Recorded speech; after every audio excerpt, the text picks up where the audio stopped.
But first, for years, people have called into question the role social media outlets played in framing the narrative, in particular being the arbiters of what is and isn't so-called fake news. And for years, these same people have been hounded down as conspiracy theorists.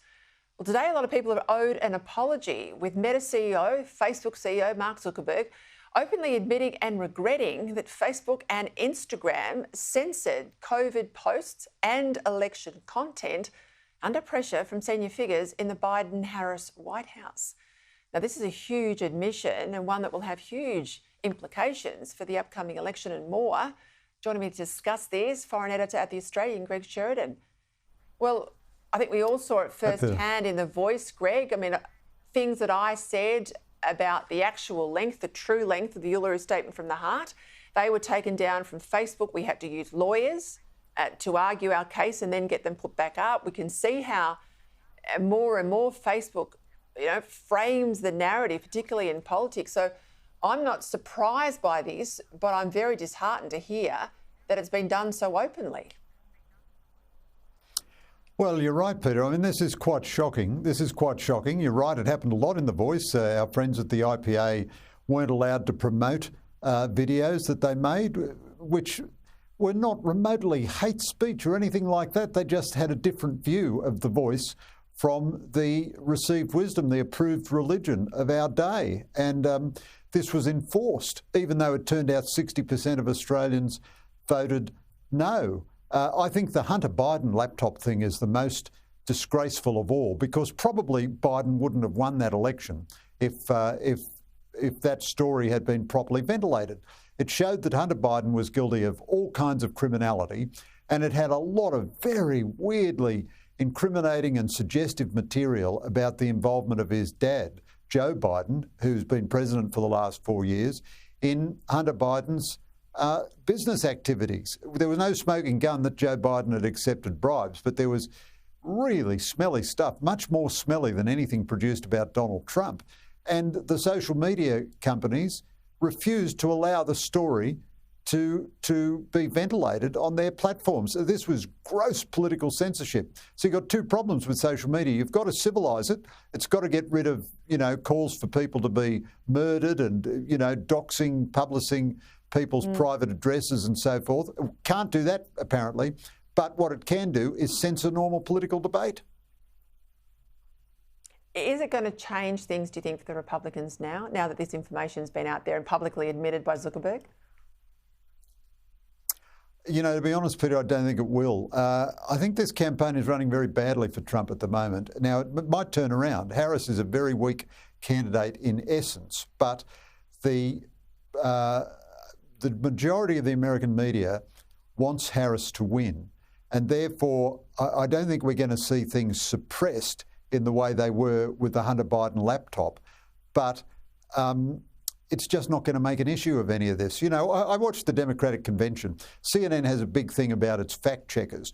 Well, all the way through the Democratic convention, they were saying Trump wants to have a national ban on abortion and he wants to prevent IVF from being used. These things are both completely untrue. There's not a Republican in the US who wants to limit IVF, and Trump has said he wants abortion to be handled by the states and not. And Vance says if Congress ever passed a ban, Trump would veto it. But the fact checkers for CNN didn't mention either of those matters. So the pro-Harris media has just decided that there are no bad stories about Harris and no good stories for Trump. So even though I think this is a shocking development with social media, I think in a sense Americans already know it in a way, and the people who would be influenced by it have already sort of factored it in. Now, Trump's not behind by much, but he's behind by enough to lose the election right now. Let's go to your discussion with John Howard, where you were talking about the visas being doled out to people from Gaza. I think it was really significant that you spoke to Howard and he weighed in on it. One thing he noted is he can't believe Labor hasn't cleaned up the comments from Mike Burgess. Now, I think they haven't cleaned them up, because what Burgess was doing was he wasn't freelancing. You've got to conclude, if 2 and a bit weeks on, they haven't been contested. His points about, you can be a sympathiser of Hamas and that won't disqualify you from getting a visa. It must be government policy for them to stand like they have. Well, that's a fair inference, Peter. I was very grateful to Mr. Howard for agreeing to talk to me, and I thought his intervention was enormously important. He is the elder statesman of our nation. With Bob Hawke, he's one of the two great post-Menzies Prime Minister Australia has ever had. And he is shocked that anyone could suggest you can have rhetorical sympathy for Hamas and still come into Australia. One reason I don't think it's just Burgess simply stating government policy is this. There are, as you know, Peter, there are two levels to granting someone a visa. There's first the security question. Will this person possibly become a terrorist or provide material support to terrorists? And that's what ASIO mainly decides on. Then there is the second question, does this person pass the character test? So loads and loads of people are denied visas to Australia. There'd be thousands of cases we'd never hear of because of the character test without concluding that they are a positive security threat. Yet when Peter Dutton asked Anthony Albanese in the Parliament, would support for Hamas disqualify you on the character test, Albanese just confused everything by saying, well, ASIO is involved in all these clearances. Now, that's not even true on its face, but also it doesn't answer the question of what the government would decide on a character test. I think Burgess did misspeak, and I think he meant to make something like the distinction that I just made there.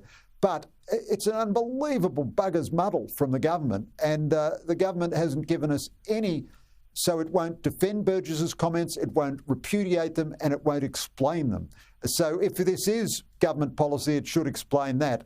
And Howard was absolutely right to say this is a muddle which is damaging the nation. The fact that the Albanese government is so cowardly in running away from this issue and won't explain. Richard Marles, disgraceful last weekend. He just wouldn't answer a straight question about visas. And the government thinks this is a correct way to treat the Australian people, as if we're impertinent because we ask about it. It's wrong for us just to ask about it. I've got to say, though, do they think Australians live in a bubble? Do they think that Australians are not watching what's playing out? A case in Germany on the weekend, 3 dead, a number of others, stabbed in street festivals, I think it was. A lot of anger there over the connections of the individual, his background, Islamic State now claiming responsibility. We've seen a synagogue burnt down in France, elsewhere. This is a tinderbox in Europe, and people are concerned that their governments are not putting national security front and centre, and that this has got out of control, that they no longer can control these waves of illegal migration and the risks it's having to the cohesion inside countries. Australians are looking at that and saying, for God's sake, do not bring this here. And yet the government's giving them no confidence they've got this under control. Yeah, I think you're absolutely right, Peter. So Islamist terrorism never went away. Let me say, the vast majority of Muslims who've ever come to Australia are perfectly law-abiding people and so on. However, if you take a lot of people from a radicalised population, such as, the population in Gaza, not with, and that's not to diminish the tragedy that civilians in Gaza are experiencing right now. But if you take a lot of people from a radicalised population, of course, any one of them is very unlikely to be a terrorist or a security threat, but a significant minority will give you some trouble down the track. That's just absolutely predictable. Now, Hamas, we know, its whole raison d'etre, everything about it, is anti-Semitic hatred and anti-Western hatred. So why? It's just sort of, can you believe, Peter, we're having this discussion that an Australian government would say Greg, that rhetorical support for Hamas is okay? It's just, I have to pinch myself. It's the weirdest thing I've ever seen in a long life in journalism. Oh, well, I think it's horrific.